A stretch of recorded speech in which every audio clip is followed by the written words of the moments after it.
Assalamualaikum warahmatullahi wabarakatuh. Perkenalkan, nama saya Kona Afauziah. Saya dari Hukum Ekonomi Syariah kelas B. Pada kesempatan kali ini saya akan menjelaskan tentang pengertian istihab, macam-macam istihab, kaidah-kaidah istihab beserta kehujahan istihab. Yang pertama, pengertian istihab. Menurut bahasa, istihab bermakna mencari sesuatu yang ada hubungannya. Sedangkan menurut istilah, istihab ialah menetapkan hukum suatu perkara menurut keadaan sebelumnya hingga terdapat dalil yang merubah hukum tersebut. Kata istihab secara etimologi berasal dari kata istashabba dalam sigot istif'ala yang bermakna istamaror aswahabah. Kalau kata aswahabah diartikan dengan teman atau sahabat, dan istimaror diartikan selalu atau terus-menerus. Maka istihab secara lugawi artinya selalu menemani atau selalu menyertai. Menurut Asy-Syatibi, istihab adalah segala ketetapan yang telah ditetapkan pada masa yang lampau dinyatakan tetap berlaku hukumnya pada masa sekarang. Nah, dapat kita simpulkan dari pengertian yang telah saya jelaskan, istihab yaitu segala hukum yang telah ditetapkan pada masa lalu dinyatakan tetap berlaku pada masa sekarang, kecuali kalau telah ada yang mengubahnya. Dan segala hukum yang ada pada masa sekarang tentu telah ditetapkan pada masa yang lalu. Kemudian ada macam-macam istihab.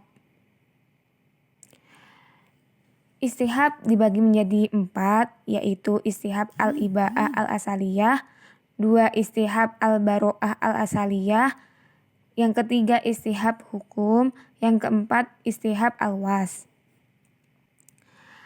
Istihab al-ibahah al-asaliyah itu yang dimaksud pada asalnya sesuatu itu adalah harus ketika tiada dalil yang menyalahinya apabila perkara itu memberi manfaat, dan haram apabila sesuatu perkara itu mendatangkan kemudorotan.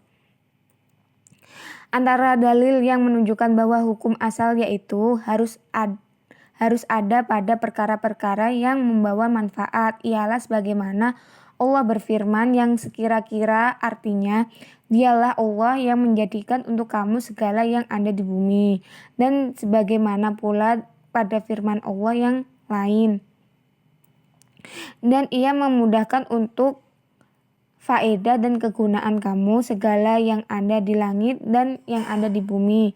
Sebagai rahmat pemberian daripadanya, sesungguhnya semuanya itu mengandungi tanda-tanda yang membuktikan kemurahan dan kekuasaannya bagi kaum yang memikirkannya dengan teliti. Yang kedua ada istihab al-baro'ah al-asaliyah. Di sini istihab yang dimaksud adalah berterusan ataupun berkekalan. Al-istihab ini juga didefinisikan sebagai pada asalnya seseorang adalah terlepas daripada bebanan dan kewajiban syarak sehingga terdapat dalil atau bukti yang menunjukkan untuk memikul tanggung jawab tersebut. Misalnya, ada lelaki dan wanita tidak ditaklifkan untuk memikul tanggung jawab sebagai suami istri selagi mereka belum diakad dengan perkawinan yang sah. Yang ketiga, ada istihab hukum. Istihab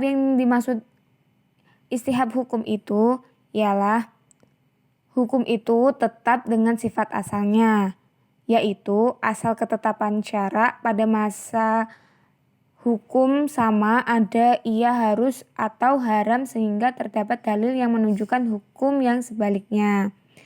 Contohnya, air pada asalnya adalah bersih dan dihukumi bersih dan suci, kecuali terdapat tanda-tanda yang menunjukkan air tersebut dikotori najis, seperti berubah bau, warna, ataupun rasa. Yang terakhir ada istihab al-was. Istihab ini membawa maksud sesuatu ketetapan hukum berlaku menurut syarak dan akal tentang tabitnya dan berkekalannya. Arti kata lain, al-istihab ini, pembagian yang keempat ini diakui ada kaitannya dengan syarak dan akal. Contohnya, hukum halalnya perhubungan lelaki dengan perempuan adalah disebabkan perkawinan, sehingga terdapat dalil yang menunjukkan haramnya perhubungan mereka seperti melalui perceraian ataupun fasakan.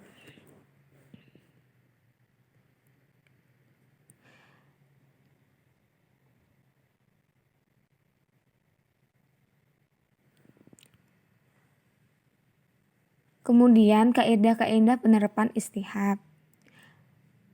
Yang pertama, yang pokok atau kuat adalah tetap berlakunya apa atau hukum yang ada menurut keadaan semula, dan hukum asal sesuatu adalah boleh dalam hal muamalah, dan hukum asal sesuatu itu haram dalam hal ibadah. Mubah atau boleh dibagi dalam 3 bagian. Yang pertama, perbuatan yang ditetapkan secara tegas kebolehannya oleh syarak dan manusia diberi kebebasan untuk melakukan atau tidak melakukannya. Yang kedua, perbuatan yang tidak ada dalil syarak menyatakan kebolehan memilih, tetapi ada perintah untuk melakukannya. Yang ketiga, perbuatan yang tidak ada keterangannya sama sekali dari syarak tentang kebolehan atau tidak kebolehannya. Contoh dari kaidah tersebut adalah seseorang yang sedang puasa kemudian berbuka menjelang maghrib tanpa adanya pengamatan dan penelitian. Kemudian timbul keraguan bahwa ada kemungkinan matahari belum terbenam dan sudah masuk waktu maghrib atau belum. Maka ibadah puasanya dihukumi batal. Sebab menurut yang asal adalah berlakunya hukum sebelum maghrib. Orang yang sedang berpuasa harus meninggalkan hal-hal yang meninggalkan puasa, baik itu minum atau makan dan hal-hal yang membatalkan. Dan inilah hukum yang awal. Dalam istihab, selama belum ada dalil atau bukti untuk melaksanakan makan dan minum berbuka, maka harus dikembalikan pada hukum asalnya, yaitu berpuasa, dan ketika berbuka, maka hukumnya batal puasanya. Selanjutnya, hukum yang lebih kuat dari sesuatu itu asalnya tidak ada. Seperti contoh, seseorang makan makanan orang lain. Ia mengatakan pemiliknya sudah mengizinkan, padahal belum. Dalam hal ini dibenarkan pemilik makanan tersebut, sebab makan makanan orang lain tidak boleh. Istihab terhadap perkara hukum yang telah tetap yang dihasilkan dari ijma' yang dalam perkembangannya berpotensi memicu timbulnya perselisihan. Nah, di sini itu contohnya di musim kemarau para ulama bersepakat menetapkan bahwa tatkala tidak ada air, seseorang boleh bertayamum untuk mengerjakan sholat. Apabila dalam keadaan sholat dia melihat ada air, apakah sholatnya harus dibatalkan untuk berwudu atau diteruskan? Begitu pertanyaannya. Maka ada 2 pendapat dalam hal ini. Pertama, orang tersebut tidak boleh membatalkan sholatnya karena adanya ijma' yang menyatakan bahwa sholat itu sah apabila dikerjakan sebelum melihat air. Hukum ijma' tetap berlaku sampai ada dalil yang menunjukkan bahwa sholat harus dibatalkan dan kemudian berwudu dan mengulang sholatnya. Kedua, orang yang melakukan sholat dengan tayamum dan ketika sholat melihat air, ia harus membatalkan sholatnya. Mereka tidak menerima ijma' tentang sahnya sholat yang bertayamum sebelum melihat air. Karena ijma' menurut mereka hanya terkait dengan hukum sahnya sholat dalam keadaan tidak ada air, bukan dalam keadaan bersedia air. Yang terakhir, kehujahan istihab. Kehujahan istihab dibagi menjadi 3. 1. Menurut mayoritas mutakalimin atau ahli kalam. Istihab tidak dapat dijadikan dalil karena hukum yang ditetapkan pada masa lampau menghendaki adanya dalil. Demikian pula untuk menetapkan hukum yang sama pada masa sekarang dan masa yang akan datang harus berdasarkan dalil.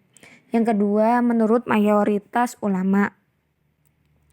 Menurut mayoritas ulama Hanafiyah khususnya, mutaakhirin istihab bisa dijadikan hujjah untuk menetapkan hukum yang telah ada sebelumnya dan menganggap hukum itu tetap berlaku pada masa yang akan datang, tetapi tidak bisa menetapkan hukum yang akan ada.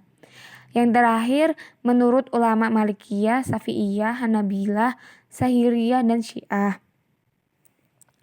Semua ulama tersebut berpendapat bahwa istihab bisa dijadikan hujjah secara mutlak untuk menetapkan hukum yang telah ada selama belum ada dalil yang mengubahnya. Alasan mereka adalah bahwa sesuatu yang telah ditetapkan pada masa lalu, selama tidak ada dalil yang mengubahnya, baik secara qot'i maupun zanni, maka hukum yang telah ditetapkan itu berlaku terus karena diduga keras belum ada perubahannya. Mungkin itu saja yang dapat saya sampaikan. Kurang lebihnya mohon maaf. Jika ada yang dibingungkan bisa komen, bertanya ataupun bisa langsung bertanya di grup WA. Wallahu muwafiq ila aqwamit thoriq. Wassalamualaikum warahmatullahi wabarakatuh.